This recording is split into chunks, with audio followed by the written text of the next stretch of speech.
Delta Force is back, and this time it's making its way to consoles. For a lot of people, that name brings back memories of classic military shooters from the early 2000s, but this isn't just a nostalgia release.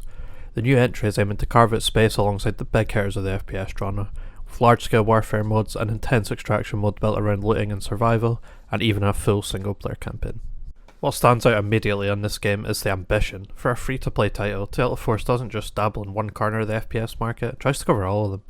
Massive multiplayer battles that feel like all-out war, smaller tactical encounters where every bullet counts, and a story mode for those who prefer a solo experience. On paper, it's the kind of package that could compete with the biggest names out there.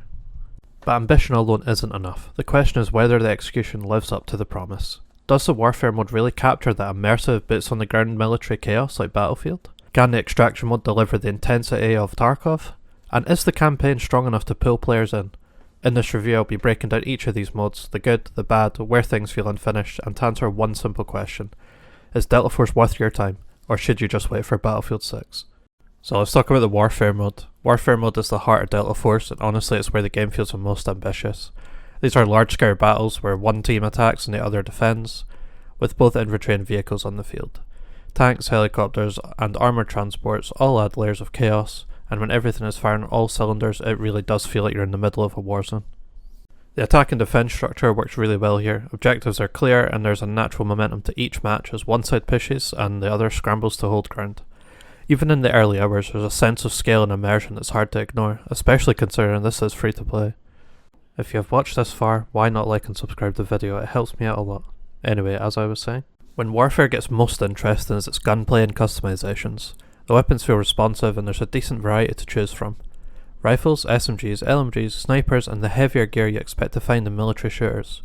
Customization is straightforward but effective. You can tweak optics, grips, attachments to better fit your playstyle. It's not on the same level of Call of Duty Gunsmith system, but for a game launching into the free-to-play space, it gives enough players to get a sense of ownership over their loadouts and their weapon of choice. That being said, not everything hits the mark. The sound design really takes away from the immersion. Firing a rifle or hearing explosions should rattle you, but sometimes the audio feels flat or mismatched. The most glaring example I had personally is when a tank fired at me, and instead of a ground-shaking boom, it just sounded like a suppressed SMG.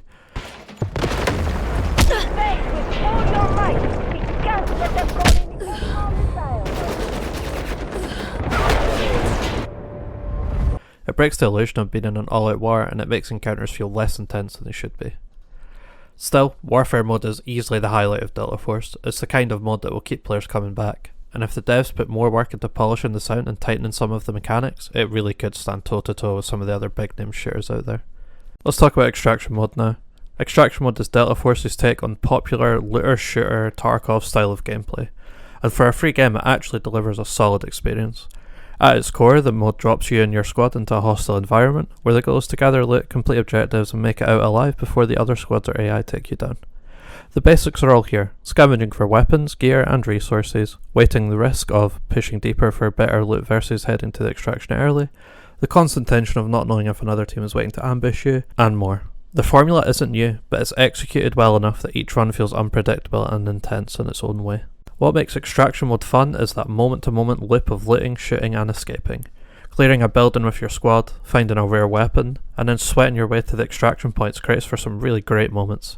And when you make it out with valuable loot, that's just a rush of satisfaction and a good high. When you don't, the sting of losing everything makes you want to jump right back in and get everything that you lost. But as with Warfare, the cracks show. The biggest issue here is the AI soldiers. They're supposed to fill out the battlefield, but more often than not they just stand there and barely react.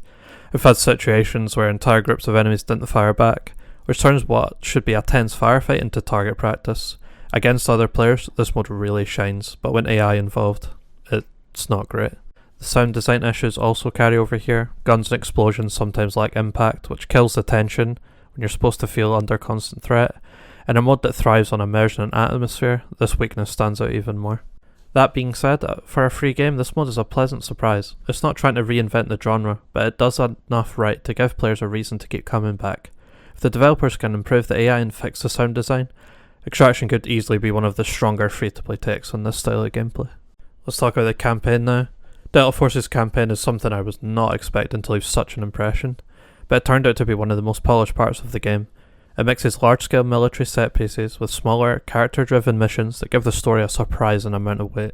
The tone is, you guessed it, military drama. Covert ops, political intrigue, and big battles where you feel like you're part of a larger conflict. There's actually a good variety of mission design in here too. Some missions put you in massive firefights with vehicles, air support, and dozens of soldiers on the field, while others slow down and have you infiltrating compounds or working alongside a squad to pull off more tactical objectives.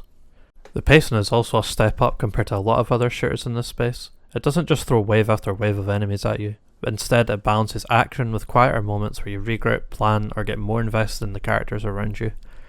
By the time the bigger battles arrive, you feel like there's an actual build-up rather than just noise for the sake of it. But listen, this game is never going to rival Battlefield or Call of Duty when it comes to cinematic spectacles, but for a free-to-play game, the campaign is surprisingly strong. It gives you a reason to stick around beyond the multiplayer, and if you're the type of player who values a single-player option in their shooters, you'll be impressed what's on show here.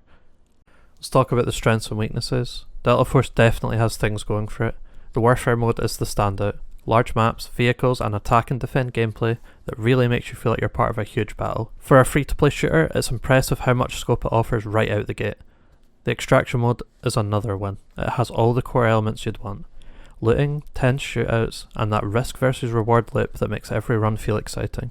For people looking for a variety, having both of these modes in one package is a big strength.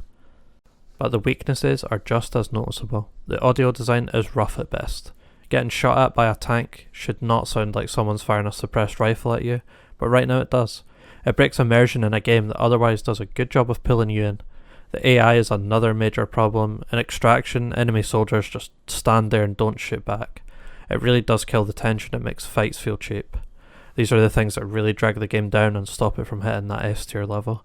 Get onto the verdict. Delta Force is good for what it is. The Warfare mode alone could keep people busy for hours. It's chaotic, it's immersive, and for a free game, it genuinely delivers a large-scale Battlefield experience.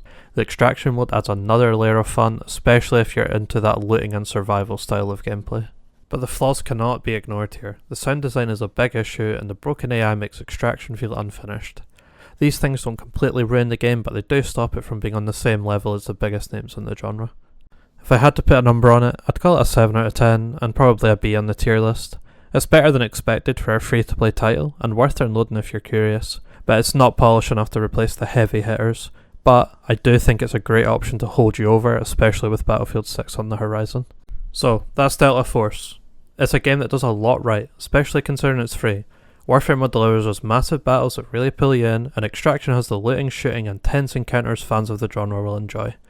But the sound design issues and the weak AI definitely hold it back from reaching its full potential. At the end of the day, I'd still recommend giving it a download if you're into FPS games. It's not going to replace the giants of the genre, but it's a fun experience to dive into while we wait for the next big releases. If you have tried it, let me know what you think in the comments. Did it surprise you, or were the flaws too much to ignore? And as always, if you enjoyed the video, a like and a subscribe really helps out. I stream live on Twitch on Tuesdays from 10 AM BST, come along and say hi. That's it from me, bye.